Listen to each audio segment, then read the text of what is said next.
नमस्कार, की हालचाल कैसे हैं आप मेरे शेरों और शेरनियों। आप सभी का बहुत बहुत स्वागत है वेदांतु महाराष्ट्र 11th और 12th में, और मैं हूं आपकी अपनी chemistry educator Vanshika Srivastava.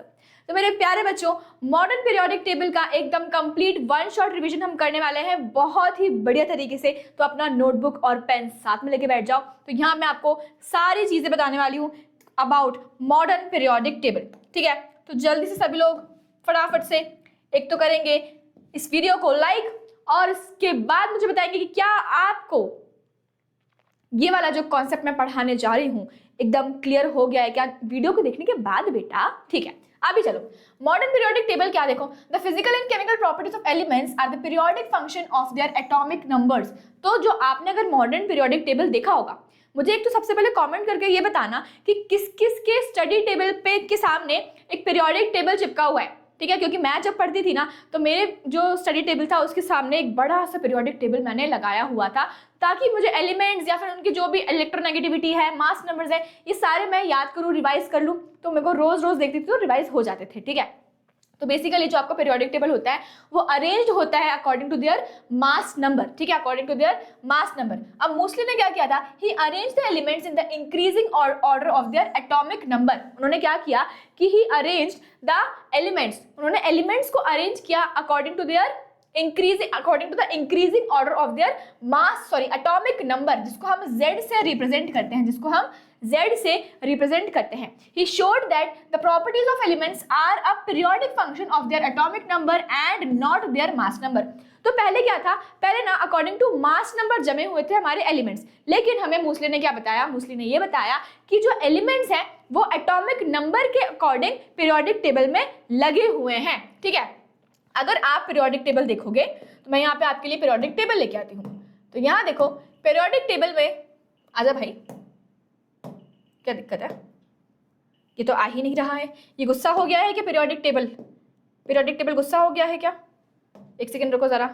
Periodic table गुस्सा हो गया है, वो बोल रहा है कि मुझे नहीं आना है। तो ऐसा कैसा, आना तो पड़ेगा। ठीक है, चलो देखते हैं पीरियोडिक टेबल को एक बार फिर से कोशिश करते हैं लाने की। आ गया, देखा, गुस्सा नहीं हो सकता कोई वंशिका मैम से। तो यहाँ देखो बेटा 7 पीरियड्स होते हैं, 1 2 3 4 5 6 7। ये 7 क्या है, ये पीरियड्स है। ठीक है, 7 क्या है, ये पीरियड्स है, 7 पीरियड्स है। ठीक है, तो 7 पीरियड्स मतलब हॉरिजॉन्टल रोज, और 18 ग्रुप्स है। ऐसे वर्टिकल कॉलम्स क्या है, 18 ग्रुप्स है, 18 ग्रुप्स। ठीक है, तो ग्रुप नंबर 1 2 एंड 13 से लेकर 18, मतलब ग्रुप नंबर 1 एंड 2 और 13 से लेकर 18, ये क्या है, आपके मेन ग्रुप एलिमेंट्स हैं। ये सारे क्या हैं, आपके मेन ग्रुप एलिमेंट्स हैं। Is it clear? Main group elements हैं। Okay, done. ठीक है, अब यहाँ देखो, यहाँ पे आपके लेफ्ट साइड में जो होते हैं दैट इज एस ब्लॉक, जो बीच में होता है दैट इज डी ब्लॉक। ठीक है, जो बीच में होता है दैट इज डी ब्लॉक, जो साइड में राइट साइड देखो दैट इज पी ब्लॉक, और जो नीचे बने होते हैं दैट इज एफ ब्लॉक। तो अगर मैं एस ब्लॉक की बात करूं, उसमें आते हैं ग्रुप नंबर 1 एंड 2। ठीक है, उसके बाद हीलियम भी जो है वो एस ब्लॉक में ही आता है बेटा। पी ब्लॉक देखो कौन कौन सा है, 13 से 18 जो आपके राइट साइड वाले होते हैं ना, वो आपके पी ब्लॉक में आते हैं। डी ब्लॉक में क्या आता है, 3 से लेकर 12 तक, 3 से लेकर 12 ग्रुप्स जो होते हैं that are known as transition elements. Transition क्यों बोलते हैं, क्योंकि एस और पी ब्लॉक के बीच में है, इसलिए उनको ट्रांजिशन बोलते हैं।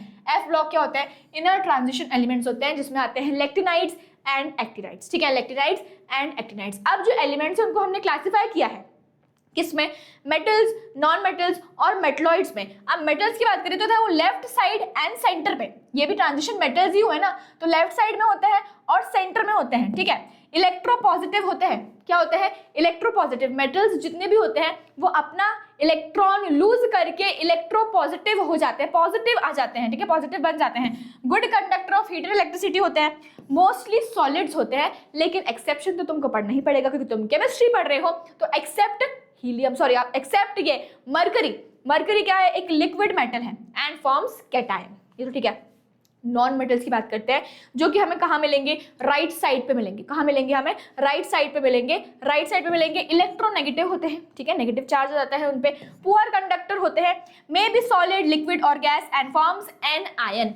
अब metalloids along the zigzag line, आपको यहाँ पे एक जिगजैग लाइन दिखेगी, वो होते हैं मेटलॉइड्स, जिनके पास दोनों की प्रॉपर्टी होती है, मेटल्स की भी और नॉन मेटल्स की भी। तो सेमीकंडक्टर की तरह एक्ट करते हैं आपके मेटलॉइड्स। ठीक है, क्लियर है। अब बात करते हैं पीरियोडिक ट्रेंड्स की, क्योंकि ये बहुत ज्यादा जरूरी है।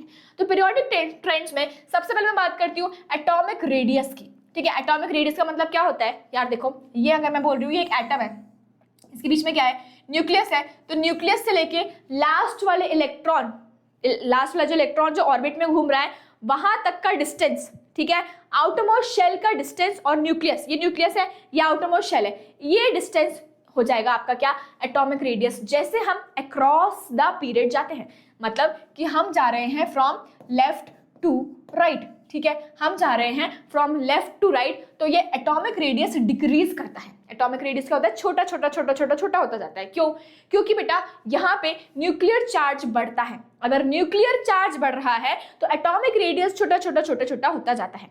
अगर हम बात करें डाउन द ग्रुप की बात करें, मतलब कि टॉप टू बॉटम की बात करें, तो एटॉमिक रेडियस बढ़ता है क्योंकि नंबर ऑफ शेल्स बढ़ रहे हैं। तो जैसे जैसे नीचे जाते हैं तो क्या होता है, नंबर ऑफ शेल्स बढ़ रहे हैं, इसका मतलब एटॉमिक रेडियस भी बढ़ जाता है।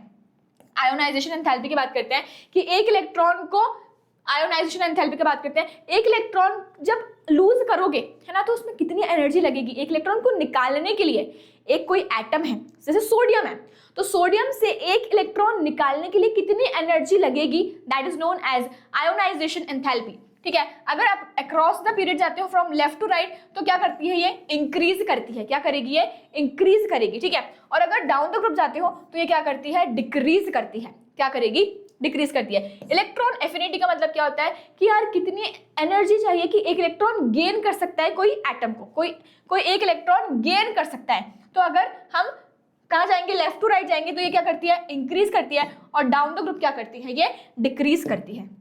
बात करते हैं इलेक्ट्रोनेगेटिविटी की। क्या होता है बेटा electronegativity, the ability to attract share pair of electrons. समझ गए, अगर इलेक्ट्रॉन शेयर हो रखे हैं दो एटम्स के बीच में, तो ability to attract that electron also is known as electronegativity. जब अक्रॉस द पीरियड जाते हो तो ये इंक्रीज करती है, लेकिन जब डाउन द ग्रुप जाते हो तो क्या कर रही है, डिक्रीज कर रही है। ठीक है, डाउन द ग्रुप क्या कर रही है, ये डिक्रीज करती है। तो देखो फ्लोरीन, क्लोरीन, ब्रोमीन, आयोडीन, सबसे ज्यादा इलेक्ट्रोनेगेटिव फ्लोरीन होता है, तो डिक्रीज कर रही है जैसे जैसे हम डाउन द ग्रुप जाते हैं। मेटेलिक कैरेक्टर जो होता है आपका, मेटेलिक कैरेक्टर का मतलब इलेक्ट्रॉन लूज कर दिया, क्या बन, मेटल्स की बात करें यहाँ पे, तो अक्रॉस द पीरियड डिक्रीज कर रही है और डाउन द ग्रुप इंक्रीज करती है। नॉन मेटेलिक कैरेक्टर जो होता है बेटा, नॉन मेटेलिक कैरेक्टर इंक्रीज करता है across the period.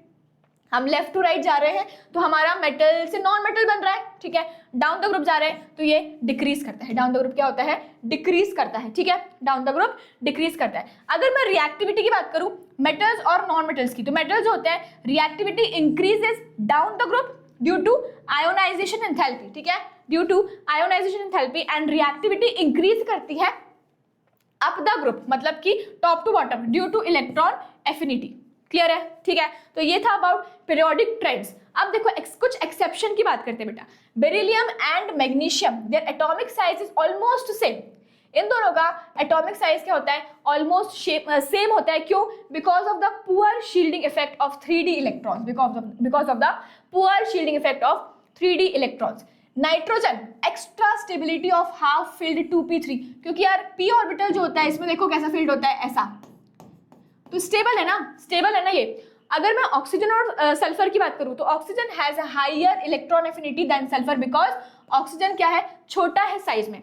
Electron affinity अगर देखो क्या है, उसकी हायर होती है। क्यों? क्योंकि than sulphur, because oxygen is smaller in size. ठीक है, फ्लोरीन और क्लोरीन की बात करते हैं तो fluorine has less electron affinity than chlorine due to the greater electron repulsion in the small size. ठीक है, नोबल गैसेस की बात करते हैं तो वेरी हाई आयोनाइजेशन एंथैल्पी होती है और जीरो इलेक्ट्रॉन एफिनिटी होती है किसकी, नोबल गैसेस की। वो एक्सेप्ट नहीं करना चाहते इलेक्ट्रॉन को, क्योंकि ऑलरेडी भाई उनके पास सफिशिएंट इलेक्ट्रॉन्स हैं, उनके पास स्टेबल कॉन्फ़िगरेशन है, 8 इलेक्ट्रॉन्स हैं उनके आउटर मोस्ट शेल में, इसलिए वो एक्स्ट्रा इलेक्ट्रॉन्स को नहीं लेना चाहते। अगर मैं एटॉमिक रेडियस की बात करती हूँ तो across the period it decreases, but there is slight increase in the size from B to beryllium, मतलब boron to beryllium, and from nitrogen to oxygen. ठीक है, नेक्स्ट देखो एक क्विक मैंने समरी बनाई है यहाँ पे। देखो एटॉमिक रेडियस, ये जो आपका टेबल है इसका आप स्क्रीनशॉट ले सकते हो या फिर आप इसको लिख भी सकते हो अपनी कॉपी में। Atomic radius across the period decrease, down the group increase करता है। आयोनाइजेशन एंथैल्पी इंक्रीज करती है, डाउन द ग्रुप डिक्रीज करती है। इलेक्ट्रॉन एफिनिटी इंक्रीज करती है और डाउन द ग्रुप डिक्रीज कर रही है। इलेक्ट्रोनेगेटिविटी इंक्रीज करती है, डाउन द ग्रुप डिक्रीज करती है। मेटेलिक कैरेक्टर डिक्रीज करता है, जैसे जैसे हम नीचे जाएंगे डिक्रीज करता है, sorry across the period decrease करता है, और डाउन द ग्रुप जाओगे तो क्या करता है, इंक्रीज करेगा।